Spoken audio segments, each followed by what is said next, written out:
Start करते हैं आज की क्लास, जहाँ पे हमने कल छोड़ा था वहीं से आगे कंटिन्यू करेंगे। कल हमने बात जहाँ पे एंड करी थी वो थी और पे चल रही थी बात। और में भी हमने देखा था दो टाइप के और होते हैं, इंक्लूसिव, एक्सक्लूसिव।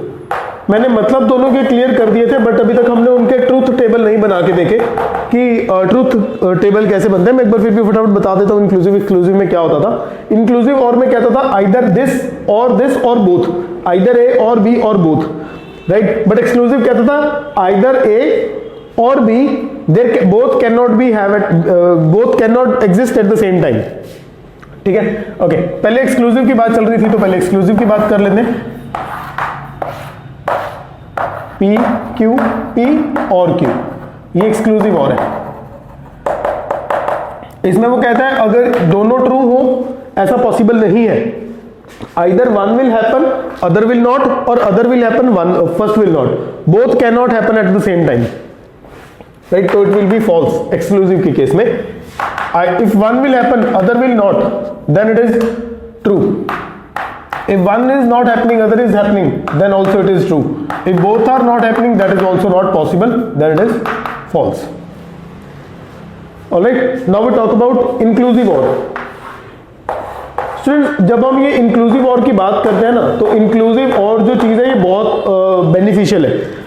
सबसे ज़्यादा यूज़ हम इंक्लूसिव और करते हैं। रादर कभी भी क्वेश्चन के अंदर तुम्हें और लिखा हुआ दिखाई देगा, अगर उसके साथ कुछ भी मेंशन नहीं है तो वो इंक्लूसिव और है ऑटोमेटिकली। ठीक है, अगर तो उसने मेंशन किया कि वो कौन सा और है, अगर उसने एक्सक्लूसिव और मेंशन किया है तो ठीक है, नहीं कुछ मेंशन किया तो वो इंक्लूसिव और ही होगा, हम ये मान के चलते हैं। नाउ अब इसमें क्या है, आइदर दिस और बोथ, एवरीथिंग इज एक्सेप्टेबल, तो ये दोनों ट्रू होंगे। ठीक है, true false, either this can happen और दैट और other thing is not happening, then also true, false true true. क्योंकि अगर एक ठीक है आइदर ए बी नॉट तो भी तो ट्रू होगा, दिस नॉट दिस ट्रू तो भी तो ट्रू होगा। If both are false then it is false, if both are false then it is false. तो ये एक्सक्लूसिव, क्योंकि ज्यादातर बात हम इंक्लूसिव की करते हैं, एक्सक्लूसिव की बात हम कम करते हैं। तो ऐसा कहा जाता है कि देखो और के अंदर अगर दोनों में से कोई एक भी ट्रू हो गया, इस पर जरा ध्यान दो, P और Q में से P and out of this P and Q, if any one of them will become true, then it will be true. One is true, true. One is true, true. Both are true, true. Right? If both of them are false, in that case you can say it will be false. Right? This is something which you have to remember more than this. Alright? Now, let's proceed towards the next part of this chapter, that is quantifiers. In our syllabus we are dealing with two types of quantifiers. We are dealing with two types of quantifiers. One is for every, another is there exist.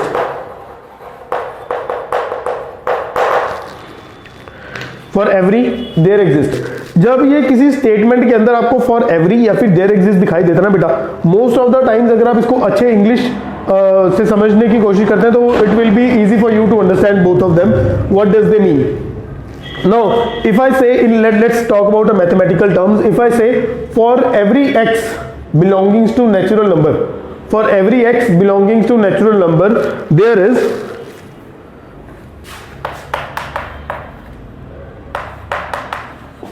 for every x which is belonging to natural number, belonging to natural number, x square is a positive number. ये इसी के साथ बेटा continuation में दो statements हैं, x belonging to natural number, x square is a positive number. अगर आप इस ओवरऑल स्टेटमेंट में देखेंगे, if you have a look in it, you will see for every x, this is my quantifier. What does this mean? What does this whole statement mean? It says every x, every member of every x which is belonging to this natural number, that means every member of this natural number will satisfy this condition. This is what I'm trying to say. For every x belonging to n, this will happen. Right? For every value which is available in this set will satisfy this condition. Right? Okay. Now if I say there exist x belongs to natural numbers, x belongs to natural numbers such that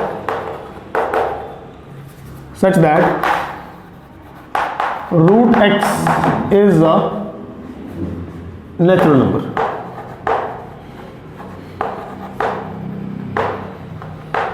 Now there exists x belongs to natural numbers. अब इसका what does this mean in a simple language? It's in simple language it simply means that some numbers there exists x belongs to natural numbers. इसका मतलब simple है कि जब natural number में कुछ ऐसे एक्सेस पड़े हैं, कुछ ऐसे एक्स पड़े हैं जो इस कंडीशन को सेटिस्फाई करेंगे, ऑब्वियसली कुछ एक्स ऐसे पड़े हैं जो इसको सेटिस्फाई करेंगे, जैसे 100 है, 100 का रूट करोगे तो 10 आंसर आएगा, राइट। तो कुछ ऐसे एक्स है, ऐसा भी नहीं है कि सिर्फ एक है, ऐसा भी नहीं है कि कोई नहीं है, कुछ ऐसे हैं जो इस कंडीशन को सेटिस्फाई करेंगे, ठीक है। इसमें और इसमें मेजर डिफरेंस क्या है? फॉर एवरी का मतलब है कि हर एक एलिमेंट करेगा ही करेगा, 100% श्योर है। यहां पे हम कह रहे हैं कि कुछ एलिमेंट्स हैं जो नेचुरल नंबर्स के हैं जो इस कंडीशन को सेटिस्फाई करें, कुछ है, ठीक है, सभी नहीं करेंगे, कुछ करेंगे। वो कुछ में एक भी हो सकते हैं, दो भी हो सकते हैं, मल्टीपल भी हो सकते हैं, ठीक है, बट सभी नहीं करेंगे, क्योंकि अगर सभी कर रहे होते तो मैं फॉर एवरी लिखता। आई होप ये फॉर एवरी और देयर एग्जिस्ट की बात आपको समझ में आ गई होगी। दे आर एक्चुअली क्वांटिफायर्स और भी होते हैं, बट मेजरली यही दो हैं हम यूज करेंगे और हमारे सिलेबस के एक कैटेगरी के अंदर आ रहे हैं, राइट। नाउ स्टूडेंट्स, यहाँ से चीजें आगे जब हम मूव करेंगे तो थोड़ी सी कॉम्प्लिकेटेड होनी शुरू हो जाएंगी, ठीक है, थोड़ी सी कॉम्प्लिकेटेड दिखाई देंगी, बट डोंट वरी, अगर आप ध्यान से सुनोगे तो मैं सारी चीजों को सिंप्लीफाई करने की कोशिश करता रहूंगा। चलिए नेक्स्ट देखते हैं। Next part is implication.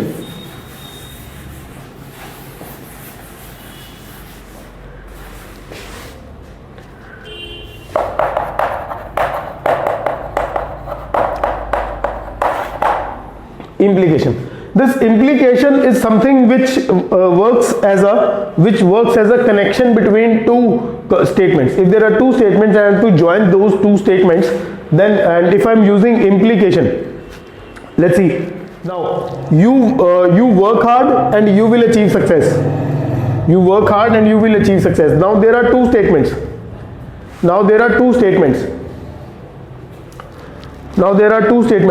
In these two statements, we are talking about implication. Implication means I have connected these two statements with the help of if and then. I have connected these two statements with the help of if and then. Right? Okay. If P, then Q. If P, then Q. Now what we have to understand is that what kind of behavior this implication shows. Behavior means what will happen if P and Q both are true?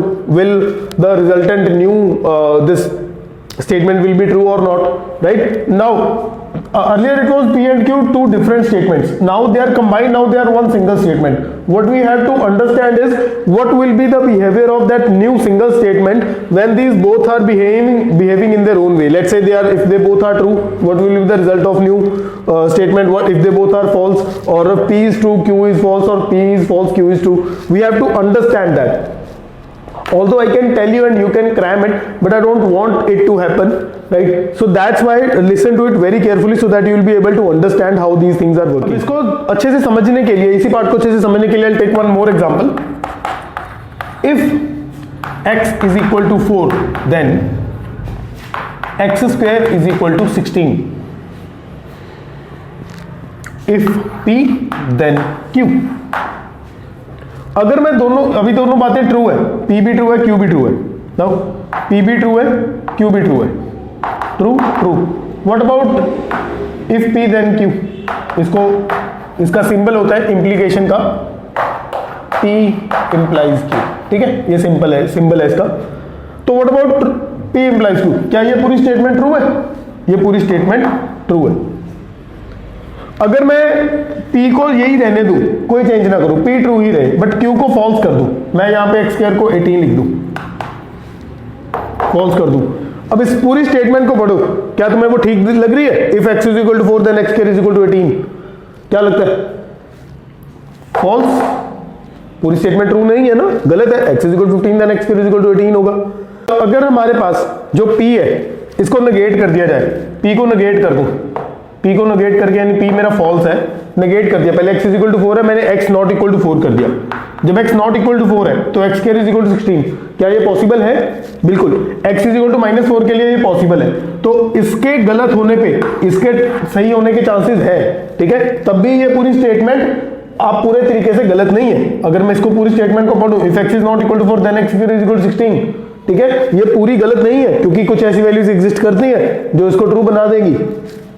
तो ऐसे case में अगर पहली false और दूसरी true हो तब भी ओवरऑल ट्रू होता है। ये थोड़ा अजीब लगेगा सुनने में कि पहला फॉल्स हो गया दूसरा ट्रू है, तो ये ट्रू कैसे है? अगर आप पूरी स्टेटमेंट को पढ़ेंगे तो पूरी ओवरऑल गलत नहीं है। Now f is negated and q is also negated, p is also negated, q is also negated। अगर मैं बोलूं x is not equal to 4 and x square is not equal to 16, x भी 4 नहीं है, उसका स्क्वायर भी 16 नहीं है, तो क्या ये बात सही लगती है सुनने में या 100% गलत लगती है? अगर आप ध्यान से सोचेंगे तो ये 100% गलत नहीं है, क्योंकि अगर x की वैल्यू 4 नहीं होगी तो ऑब्वियसली x का स्क्वायर 16 नहीं होगा, ठीक है। अब क्या होगा क्या नहीं होगा वो हमारा कंसर्न नहीं है। हमारा कंसर्न क्या है कि अगर x की वैल्यू 4 नहीं होगी तो x का 16 नहीं होगा, तो दोनों फॉल्स होने पे भी आंसर ट्रू आता है, ठीक है। ये ट्रूथ टेबल्स इंपॉर्टेंट है। अगर आप चाहते हो कि फ्यूचर में जाके आप इन मैथमेटिकल रीजनिंग को कहीं अप्लाई करना चाहते हो तो ये इंप्लीकेशंस बहुत हेल्प करेंगी आपकी, बहुत इंपॉर्टेंट है ये। चलिए आगे चलते हैं। Next is if and only if. ये इंप्लीकेशन का ही अगला वर्जन है, इसी इंप्लीकेशन के अंदर ही आता है इफ एंड ओनली इफ।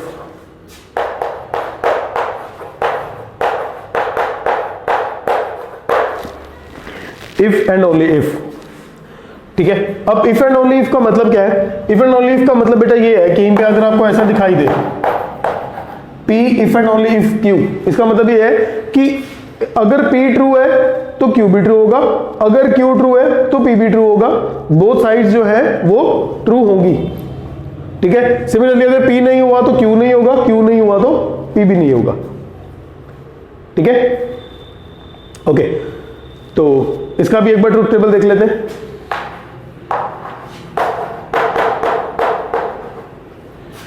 अगर दोनों ट्रू हैं फिर तो ये ट्रू होगा, ठीक है। अगर पहला ट्रू है दूसरा फॉल्स है फिर ये फॉल्स होगा, पहला फॉल्स है दूसरा ट्रू है तब भी ये फॉल्स होगा, पहला फॉल्स है दूसरा भी फॉल्स है, सोच के बताओ ये क्या होगा। तो अगर आप इसको ध्यान से, जैसे इसमें हमने देखा था, ठीक है, कि एफ एफ टी है तो इसमें भी जो एफ एफ है वो टी के इक्वल होता है, ठीक है।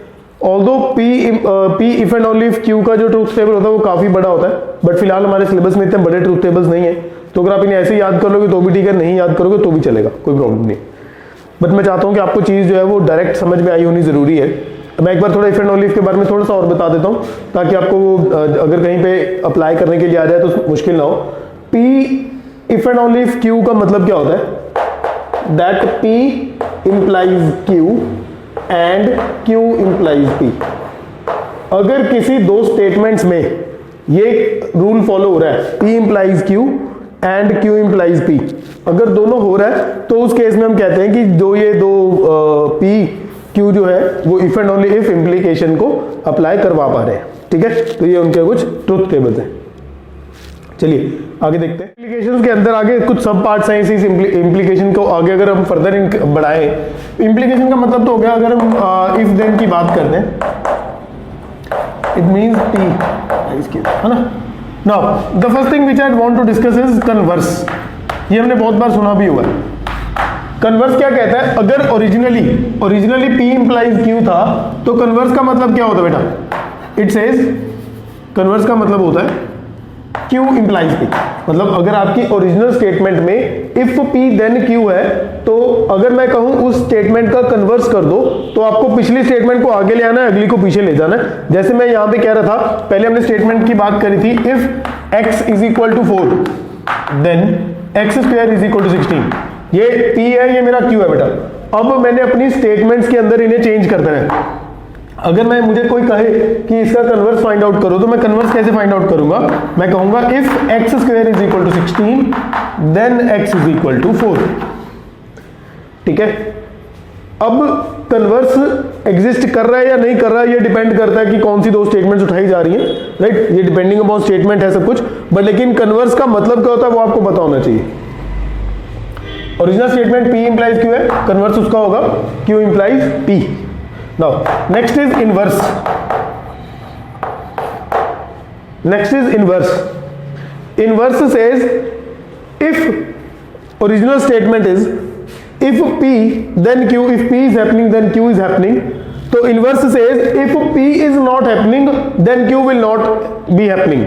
अगर P नहीं, अगर ओरिजिनल में लिखा है P होने से Q होगा, तो इनवर्स कहता है P ना होने से Q नहीं होगा। अगर मैं इसको आगे यहां पे बढ़ाऊं, ये मेरी ओरिजिनल स्टेटमेंट हो, तो उसका इनवर्स क्या होगा बेटा?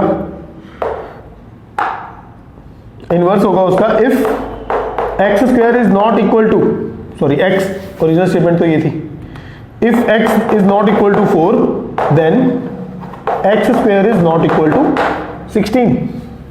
नॉट इक्वल टू हो जाएगा इनवर्स में, राइट। इसको देखने में कुछ ऐसा दिखाई देता है। ये इनवर्स का मतलब होता है P की नेगेशन करने से Q की भी नेगेशन हो जाएगी। Next is Contra positive. Next is Contra positive. Contra positive का मतलब क्या है? कहता अगर ओरिजिनल स्टेटमेंट में लिखा हुआ है इफ P देन Q, तो कॉन्ट्रा पॉजिटिव का मतलब है कि if Q doesn't happen then P will also not happen. If P doesn't happen, sorry if Q doesn't happen then P will also not happen. ये मेरी original statement है। अगर मैं इसका कॉन्ट्रा पॉजिटिव फाइंड करना चाहता हूं, तो Q का नेगेशन करके आगे आ जाएगा, P का नेगेशन करके पीछे चला जाएगा। If x square is not equal to 16 then x is not equal to 4। x is not equal to 4। छोटी सी चीज मैं चाहता हूं कि यहां पे दो चीजें जो आपको ध्यान में रखनी है। एक तो अगर आप देखेंगे इनवर्स और कॉन्ट्रा पॉजिटिव है, ये एक दूसरे के कन्वर्स है। देखिए ना, कन्वर्स में क्या था? एकदम उल्टा कर देता है, पी क्यू में क्यू को आगे लेते हैं, पी को पीछे ले जाते हैं। इनवर्स में क्या था? Not P implies not Q. Contra positive में मैंने इसको उल्टा कर दिया। ठीक है, ये एक छोटा सा फैक्ट है। और दूसरी चीज जो मेजर फैक्ट है, जो आपको याद रखना है और हम इसको बहुत ज्यादा यूज करते हैं, कहता है दुनिया के अंदर अगर कहीं पे ये अप्लाई हो गया, इम्प्लीकेशन अगर ट्रू है, इम्प्लीकेशन अगर ट्रू है, ये लिख लो इस चीज को, अगर इम्प्लीकेशन ट्रू है तो कॉन्ट्रा पॉजिटिव 100% ट्रू होगा। अगर इम्प्लीकेशन ट्रू है तो उसका कॉन्ट्रा पॉजिटिव 100% ट्रू होगा। अगर कहीं पे ये चीज अप्लाई हो रही है तो उसका कॉन्ट्रा पॉजिटिव 100% अप्लाई होगा ही होगा। ठीक है, हाँ हो सकता है कि ये इम्प्लीकेशन अप्लाई हो, बट हो सकता है उसका कन्वर्स अप्लाई ना हो। ठीक है, हो सकता है कि इम्प्लीकेशन अप्लाई हो, उसका इनवर्स अप्लाई ना हो, ऐसा हो सकता है। अब अगर आपको याद होगा, हमने कुछ थ्योरम्स करी हैं 9th-10th स्टैंडर्ड में, जिनमें हम कहते थे कि जो एक स्टेटमेंट है वो तो ट्रू है, बट उसका कन्वर्स ट्रू नहीं है। ठीक है, तो वही मतलब है कि अगर एक स्टेटमेंट ट्रू होती है तो कन्वर्स हो सकता है कि ट्रू ना हो। ठीक है, हो सकता है कि इनवर्स भी उसका ट्रू ना हो, बट लेकिन उसका कॉन्ट्रा पॉजिटिव हमेशा ट्रू होता है। अगर एक स्टेटमेंट ट्रू है इस इंप्लीकेशन से, ठीक है, तो उसका कॉन्ट्रा पॉजिटिव हमेशा ट्रू होगा। टॉपिक को एंड करने से पहले एक मैं छोटी सी चीज क्लियर कर देना चाहता हूं कि बहुत बार आपको ये इफ P देन Q को ना एक लिखने का एक और तरीका भी होता है। P इंप्लाइज Q को इफ देन के वे में लिखने की बजाय एक और वे भी होता है, P ओनली इफ Q।